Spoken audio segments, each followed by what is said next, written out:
নমস্কার বন্ধুরা, আমি অঙ্কিতা আর আজ আমি ফিরে এলাম আমাদের নিউ ইয়র্ক ভ্রমণের 5th ব্লগটি নিয়ে। জানি এইবার আমি অনেকটা দেরি করে ফেলেছি আর মাঝে হয়ে গেছে অনেক বড় একটা গ্যাপ। 4th ব্লগ আপলোড করেছিলাম অনেক দিন আগে আর আজকে নিয়ে এলাম 5th ব্লগ। আর তার কারণ হলো চারিদিকে যা চলছিল লাস্ট কদিন ধরে, এখনও চলছে, তো এই নিয়ে এত মন খারাপ ছিল, ইচ্ছেই করছিল না এই ভিডিওটা এডিট করে ভয়েস ওভার দিয়ে আপলোড করতে। কিন্তু সময়ের সাথে সাথে সমস্ত কিছুই অনেকটা বিলীন হয়ে যায়। আর সত্যি কথা বলতে সব কিছুই তো চলছে, কিছুই তো থেমে নেই। তাই আমি ভাবলাম আমি এই যে ভিডিওগুলো তৈরি করি সেগুলোর একটাই কারণ, এগুলো আমাকে পরবর্তীতে যখন মেমোরিজগুলো আমার চোখের সামনে আসে, আমার ভিডিওগুলো চোখের সামনে আসে, আমার ভীষণ ভালো লাগে যে ওই সময়গুলো কত সুন্দর কাটিয়েছিলাম সেগুলো চোখের সামনে দেখতে পাচ্ছি। আর তাই জন্যই আজ ভাবলাম এই ভিডিওটা এডিট করেই ফেলি, ভয়েস ওভারটা দিয়েই ফেলি। যাই হোক, এখন ভ্লগের প্রসঙ্গে ফিরে আসা যাক। আজকে যে ভ্লগটি আপনারা দেখতে পাচ্ছেন এটা আমাদের নিউ ইয়র্কের 3rd ডের 2nd ডেস্টিনেশন ছিল। ফার্স্ট আমরা গিয়েছিলাম দ্য সামিটে, যেটা আমি আপনাদের সাথে অলরেডি শেয়ার করেছি, আর সেকেন্ড ছিল Wall Street. Wall Street new York সিটির অন্যতম প্রতীক। এটি কেবলমাত্র একটি রাস্তা নয়, বরং এটি বিশ্ব অর্থনীতির কেন্দ্রবিন্দু। এখানে প্রতিদিন লাখ লাখ ডলার আদান প্রদান হয়, যা বিশ্বজুড়ে শেয়ার বাজারকে প্রভাবিত করে। ওয়াল স্ট্রিটের সবচেয়ে গুরুত্বপূর্ণ প্রতিষ্ঠান হলো নিউ ইয়র্ক স্টক এক্সচেঞ্জ, যা NYSE নামেও পরিচিত। 1817 সালে প্রতিষ্ঠিত এই স্টক এক্সচেঞ্জ বিশ্ব অর্থনীতির শীর্ষে রয়েছে।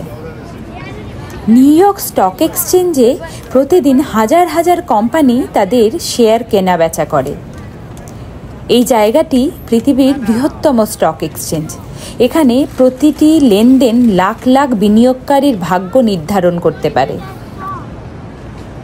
প্রথম দিকে স্টক এক্সচেঞ্জে শুধুমাত্র সরাসরি লেনদেন করা হতো, কিন্তু এখন আধুনিক প্রযুক্তির সাহায্যে সারা পৃথিবীর বিনিয়োগকারীরা এই লেনদেনে অংশ নিতে পারে। আর এইখানে টেক্সাসের কিছু একটা চলছিল, কোনো একটা প্রোটেস্ট হতে পারে অথবা কোনো celebration, I am not sure, আমরা ঠিক বুঝে উঠতে পারিনি, কেন কি ভাষাটা অন্য ভাষা ছিল। কিন্তু এই যে রাউন্ডটা দেখতে পাচ্ছেন এটা কিন্তু একটা ছোট্ট রাউন্ড দিয়ে শুরু হয়েছিল, সব ওরা এরকমভাবে ঘুরছিল আর গান করছিল।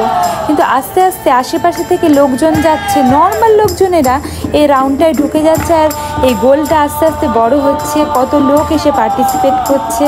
আর কি সুন্দরই যে লাগছিল শুনতে, ভাষা বুঝতে পারছি না গানটার, কিন্তু সুরটা এত ভালো লাগছিল।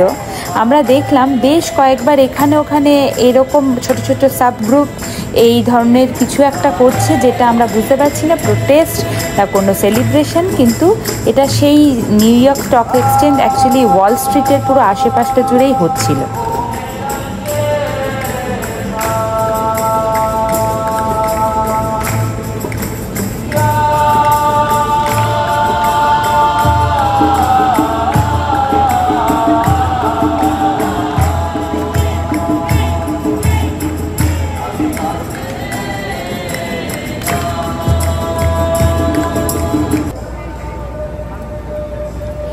এরপর আমাদের নেক্সট ডেস্টিনেশন ছিল চার্জিং বুল।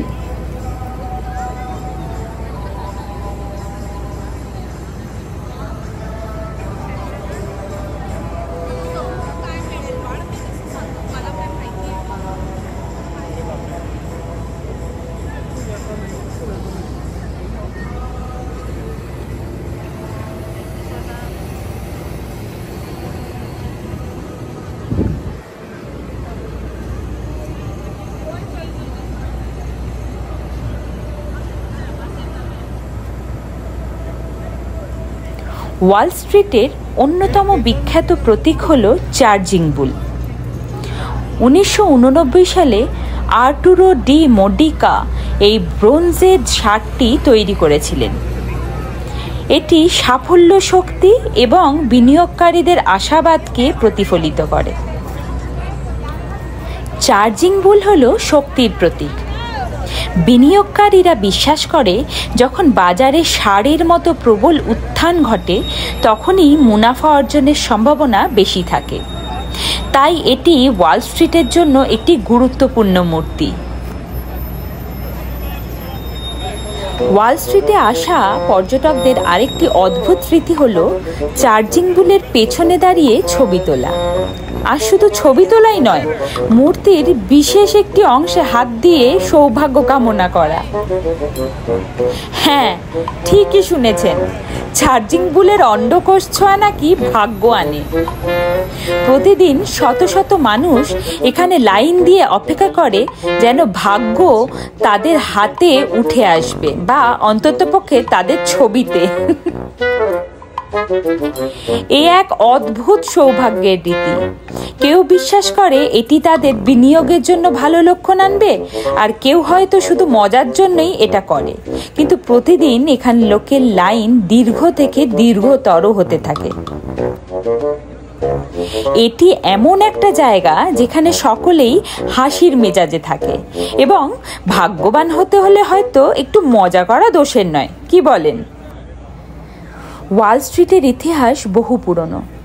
17 শতকে ডাচরা এই জায়গায় একটি প্রাচীর নির্মাণ করেছিল নিউ আমস্টারডাম শহরকে সুরক্ষিত রাখতে।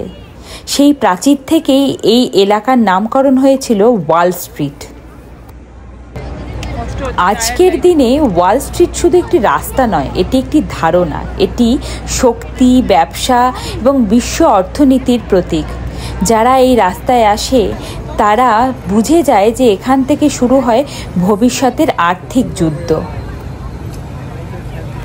ওয়াল স্ট্রিটের প্রতিটি মুহূর্তে লুকিয়ে আছে শক্তির গল্প, যেখানে সিদ্ধান্তগুলি শুধু একটি জাতিকে নয়, পুরো বিশ্বকে পরিবর্তন করতে পারে। আর চার্জিং বুলের অদ্ভুত স্মৃতিগুলো এই গল্পে যোগ করে একটুখানি হাসির রস। অনেক হাসি ঠাট্টা, অনেক মজার পরে আমরা হয়ে পড়েছিলাম খুব ক্লান্ত। তারপরে আমাদের ডেস্টিনেশন ছিল আমাদের হোটেল, যেখানে আমরা ফিরছিলাম তখন।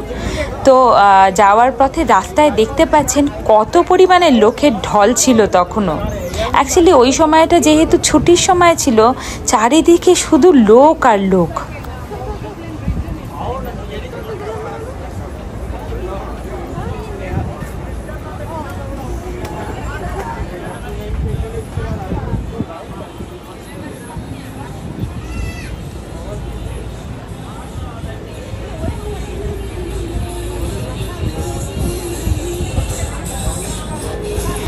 আমরা বাড়ি ফিরে গিয়েছিলাম অ্যাজ ইউজুয়াল। ছিলাম প্রচণ্ড ক্লান্ত, মানে আমরা মেয়েগুলো, পারো, আমি, রূপসা, রুশালি, আর আমরা 4 জনে নিচ্ছিলাম রেস্ট।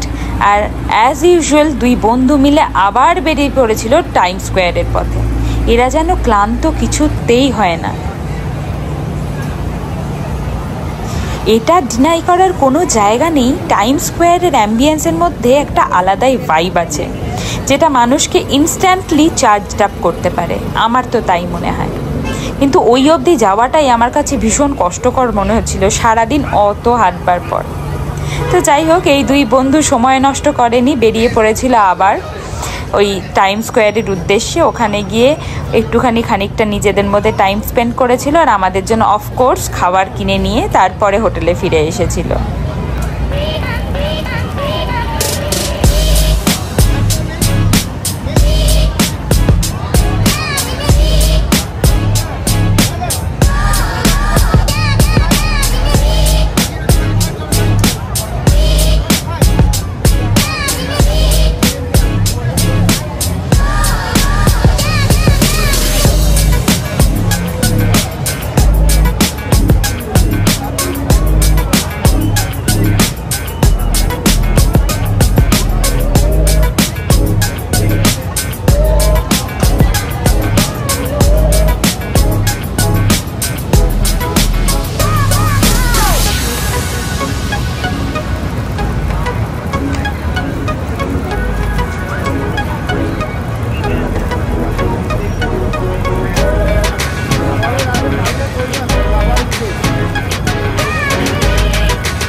যাই হোক, এই ছিল আমাদের নিউ ইয়র্ক ভ্রমণের 3য় দিনের গল্প, যেটি আমি আপনাদের সাথে শেয়ার করে নিলাম। আশা করি আপনাদের ভালো লেগেছে। আবার ফিরে আসবো কোনো একটি ভ্লগ নিয়ে। ততদিনের জন্য সবাই সুস্থ থাকবেন, ভালো থাকবেন, সবাইকে খুব ভালো রাখবেন। ধন্যবাদ।